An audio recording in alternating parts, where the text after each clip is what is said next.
So guys last video में हमने देखा था कि सोल्युबिलिटी प्रोडक्ट फाइंड कैसे करते हैं। और सोल्युबिलिटी प्रोडक्ट फाइंड करने के लिए हमें सबसे पहले जो भी कंपाउंड दिया है उसका सोल्युबिलिटी प्रोडक्ट यानी कि KSP का फार्मूला जनरेट करना होता है। ओके, अलग अलग कंपाउंड का फार्मूला अलग अलग होता है। तो जैसे कि यहाँ पे हमें क्वेश्चन दिया है solubility of CaF2 is 0.5 into 10⁻⁻⁴। Compound कौन सा दिया है हमें? CaF2, जिसकी हमें सोल्युबिलिटी दी है और कहा है कि find the value of KSP, यानी कि इसका हमें सोल्युबिलिटी प्रोडक्ट फाइंड करना है। तो जैसे कि मैंने लास्ट वीडियो में बताया था कि कौन से भी कंपाउंड का जो सोल्युबिलिटी प्रोडक्ट का फार्मूला है वो कैसे जनरेट करते हैं। ठीक है, अब जैसे हमारे क्वेश्चन में कंपाउंड कौन सा दिया है? CaF2। तो सबसे पहली स्टेप हमारी ये होगी कि इसका हमें सोल्युबिलिटी प्रोडक्ट का फार्मूला जो है वो जनरेट करना होगा। तो वो कैसे करते हैं, चलिए मैं आपको बताता हूँ।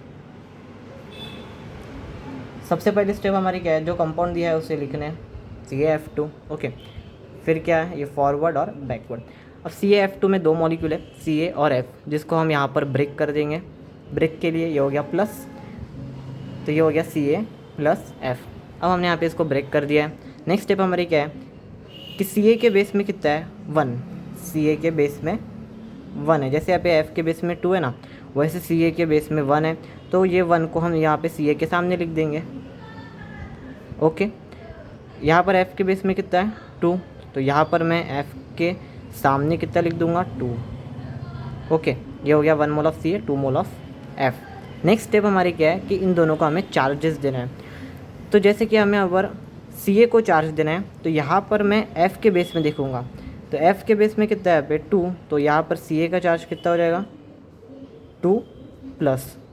अब मुझे F को चार्ज देना है तो मैं यहाँ पे Ca के बेस में देखूँगा। Ca के बेस में कितना है? 1, तो यहाँ पे F का चार्ज कितना हो जाएगा? 1 माइनस, यानी कि माइनस लिखा तो भी चलेगा।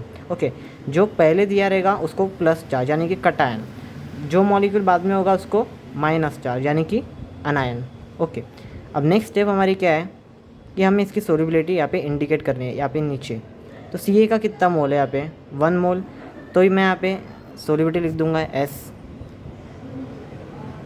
और F के कितने यहाँ पे 2 मोल है, तो यहाँ पे मैं इसकी सोल्युबिलिटी डिनोट करूँगा 2S।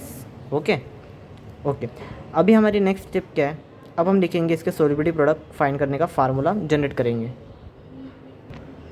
तो चलिए हम लिखते हैं सोल्युबिलिटी प्रोडक्ट KSP से डिनोट करते हैं। तो मैं यहाँ पे लिख देता हूँ KSP इज़ इक्वल्स टू मैं लिखूँगा यहाँ पे हमारे कौन से दो मॉलिक्यूल है? Ca2 प्लस, यहाँ पे लिख देता हूँ मैं Ca2 प्लस एक ब्रैकेट में, और ये F माइनस दूसरे ब्रैकेट में। यहाँ पे हम स्क्वायर ब्रैकेट भी दे सकते हैं।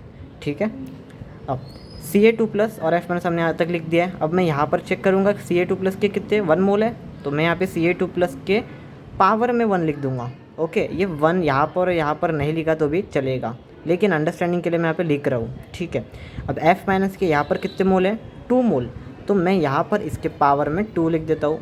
बस गाइज, यहाँ तक हमारा 50% जो क्वेश्चन है वो सॉल्व हो गया है। बस हमें अभी वैल्यू पुटअप करनी है और आंसर निकालना है।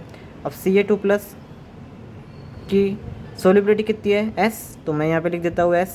वही हमारी F माइनस की सोल्युबिलिटी कितनी है? 2S है, तो मैं यहाँ पे लिख देता हूँ 2S और उसका स्क्वायर। इसको अगर हम सॉल्व करेंगे तो ये हो जाएगा S, और ये प्रोडक्ट है मतलब यानी कि इनटू है। ठीक है, 2 का स्क्वायर हो जाएगा 4, S का स्क्वायर हो जाएगा S स्क्वायर, और ये हो गया हमें 4S क्यूब। गाइस, अब बस 10% हमारा जो सोल्यूशन है वो रह गया है। KSP is equals to formula generate कर दिया 4S क्यूब। ओके, तो CF2 ये कंपाउंड था जिसका हमने सोल्युबिलिटी प्रोडक्ट का फार्मूला जनरेट किया। एग्जाम में हमें ये स्टेप्स पूरी लिखनी पड़ेगी। ओके, अब हमें क्वेश्चन में सोल्युबिलिटी दी है कितनी है? 0.5 इंटू 10⁻⁻⁴। तो ये जो वैल्यू है हमें बस यहाँ पे पुट करनी है और हमारा आंसर निकल जाएगा। ये हो गया 4 इंटू सोल्युबिलिटी की वैल्यू है 0.5 इंटू 10⁻⁻⁴, और इसका कितना हो जाएगा? क्यूब। ठीक है, ये हो गया 4 इंटू, अब मैं अंदर थोड़ा सा अंडरस्टैंडिंग के लिए ये 0.5 को मैं 5 इंटू 10⁻⁻1 लिख सकता हूँ। ओके, ठीक है, तो ये हो गया इसका क्यूब। तो ये हो गया 4 इंटू 5 का क्यूब कर दूंगा तो ये हो जाएगा 125 इंटू 10⁻1 का क्यूब हो जाएगा 10⁻3, 10⁻4 का क्यूब हो जाएगा 10⁻12। ठीक है, 4 इंटू 125 हो जाएगा 500 इंटू 10 ये हो जाएगा -15। ठीक है, ये हो जाएगा हमारा टोटल जो आंसर है फाइनल वो हो जाएगा 5 इंटू 10⁻13। सो गाइस, यहाँ पर हमने सोल्युबिलिटी प्रोडक्ट निकाल लिया है CaF2 ये कंपाउंड का सोल्यूबिलिटी दी थी, फार्मूला जनरेट किया KSP is equals to 4S3, ये फार्मूला हमने यहाँ पे जनरेट किया,